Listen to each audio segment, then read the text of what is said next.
ಪಾಕಿಸ್ತಾನ ಮತ್ತು ಅಫ್ಘಾನಿಸ್ತಾನದ ನಡುವೆ ವಾರ್ ತಾರಕಕ್ಕೇರಿದೆ. ಅಫ್ಘಾನ್ ಮೇಲೆ ಪ್ರತೀಕಾರಕ್ಕಾಗಿ ಕಾಯ್ತಿದ್ದ ಪಾಪಿ ಪಾಕಿಸ್ತಾನ್ ಕಾಬೂಲ್ ಮೇಲೆ ದಾಳಿ ನಡೆಸಿದೆ. ವಾಯು ದಾಳಿಯಿಂದಾಗಿ ಅಪಾರ ಸಾವು ನೋವು ಸಂಭವಿಸಿದೆ.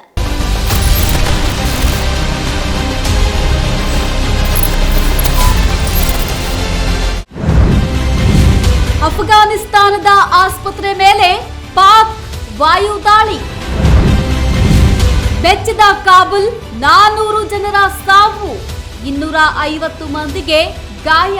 ಪಾಕಿಸ್ತಾನ ಮತ್ತು ಅಫ್ಘಾನಿಸ್ತಾನ ನಡುವೆ ನಡೆಯುತ್ತಿರುವ ಸಮರ ಇಂದು ನಿನ್ನೆಯದಲ್ಲ. ಉಭಯ ರಾಷ್ಟ್ರಗಳ ಗಡಿಗಳಲ್ಲಿ ಉದ್ವಿಗ್ನ ವಾತಾವರಣ ಮುಂದುವರೆದಿದ್ದು, ಕಳೆದ ರಾತ್ರಿ ಸುಮಾರು 9 ಗಂಟೆಗೆ ಕಾಬೂಲ್ನಲ್ಲಿರುವ ಓಮಿದ್ ಹೆಸರಿನ 2000 ಹಾಸಿಗೆಗಳ ಸಾಮರ್ಥ್ಯದ ಮಾದಕ ವ್ಯಸನಿಗಳ ಚಿಕಿತ್ಸಾ ಆಸ್ಪತ್ರೆಯ ಮೇಲೆ ಈ ದಾಳಿ ನಡೆದಿದೆ. ಡ್ರಗ್ ಸೆಂಟರ್ ಆಸ್ಪತ್ರೆಯ ಮೇಲೆ ಪಾಕಿಸ್ತಾನ ನಡೆಸಿದ ವಾಯು ದಾಳಿಯಲ್ಲಿ ಕನಿಷ್ಠ 400 ಜನರು ಸಾವನ್ನಪ್ಪಿದ್ದಾರೆ. ಅಲ್ಲದೆ 250ಕ್ಕೂ ಹೆಚ್ಚು ಮಂದಿ ಗಾಯಗೊಂಡಿದ್ದಾರೆ.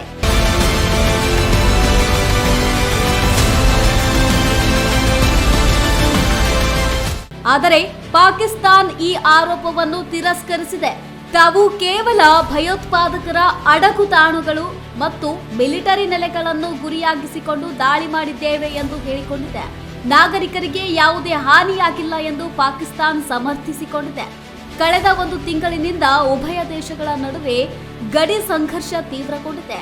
ಅಫ್ಘಾನಿಸ್ತಾನವು ತನ್ನ ನೆಲದಲ್ಲಿ ಭಯೋತ್ಪಾದಕರಿಗೆ ಆಶ್ರಯ ನೀಡುತ್ತಿದೆ ಎಂದು ಪಾಕಿಸ್ತಾನ ಆರೋಪಿಸುತ್ತಿದ್ದರೆ, ಅಫ್ಘಾನಿಸ್ತಾನವು ಪಾಕಿಸ್ತಾನದ ದಾಳಿಯನ್ನು ತನ್ನ ಸಾರ್ವಭೌಮತ್ವದ ಉಲ್ಲಂಘನೆ ಎಂದು ಕರೆದಿದೆ.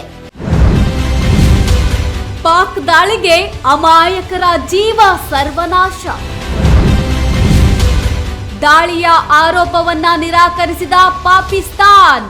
ಪಾಕ್ ದಾಳಿಯಿಂದಾಗಿ ಆಸ್ಪತ್ರೆಯ ಬಹುಪಾಲು ಕಟ್ಟಡ ಧ್ವಂಸವಾಗಿದ್ದು, ಮೃತರ ಸಂಖ್ಯೆ ಇನ್ನೂ ಹೆಚ್ಚಾಗುವ ಸಾಧ್ಯತೆ ಇದೆ.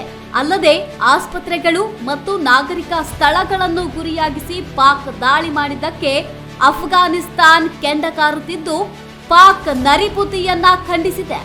ಆದರೆ ಪಾಕಿಸ್ತಾನದ ಪ್ರಧಾನ ಮಂತ್ರಿ ಶೆಹಬಾಜ್ ಶರೀಫ್ ಈ ಆರೋಪವನ್ನು ತಿರಸ್ಕರಿಸಿದ್ದು, ಕಾಬೂಲ್ನಲ್ಲಿ ಯಾವುದೇ ಆಸ್ಪತ್ರೆಯನ್ನು ಗುರಿಯಾಗಿಸಿಕೊಂಡಿಲ್ಲ, ನಾವು ಕೇವಲ ಭಯೋತ್ಪಾದಕರ ಅಡಗುತಾಣಗಳು ಮತ್ತು ಮಿಲಿಟರಿ ನೆಲೆಗಳನ್ನು ಗುರಿಯಾಗಿಸಿಕೊಂಡು ದಾಳಿ ಮಾಡಿದ್ದೇವೆ ಎಂದು ಹೇಳಿಕೊಂಡಿದೆ. ಅಲ್ಲದೆ ನಾಗರಿಕರಿಗೆ ಯಾವುದೇ ಹಾನಿಯಾಗಿಲ್ಲ ಎಂದು ಸಹ ಪಾಕಿಸ್ತಾನ ಸಮರ್ಥಿಸಿಕೊಂಡಿದೆ.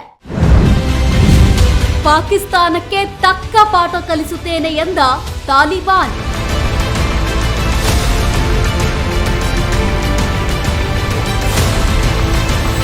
ತಾಲಿಬಾನ್ ವಕ್ತಾರ ಜಬೀಹುಲ್ಲಾ ಮುಜಾಹಿದ್ ತೀವ್ರವಾಗಿ ಪಾಕಿಸ್ತಾನಕ್ಕೆ ತಿರುಗೇಟು ನೀಡಿದ್ದಾರೆ.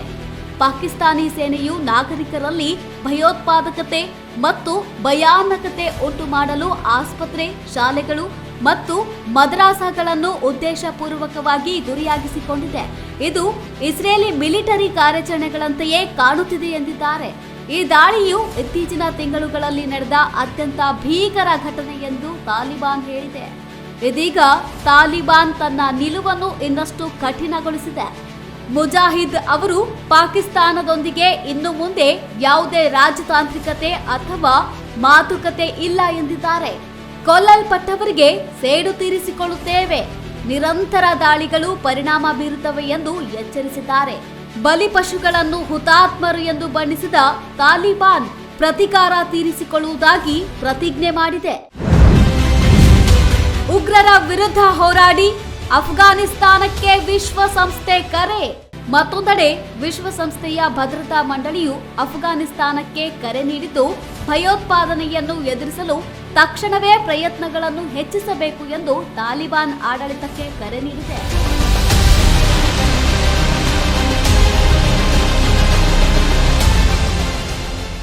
ಸೇಡು ಕಿಚ್ಚಿನ ಆಕ್ರೋಶಕ್ಕೆ ಗಲ್ಫ್ ರಾಷ್ಟ್ರಗಳು ಧಗಧಗಿಸುತ್ತಿದೆ.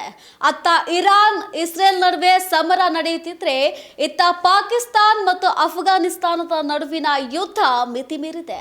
ಈ ರೀತಿಯ ಯುದ್ಧದ ಭೀತಿಯಿಂದ ಜನ ಆತಂಕದಲ್ಲಿ ಬದುಕುವಂತಾಗಿದೆ.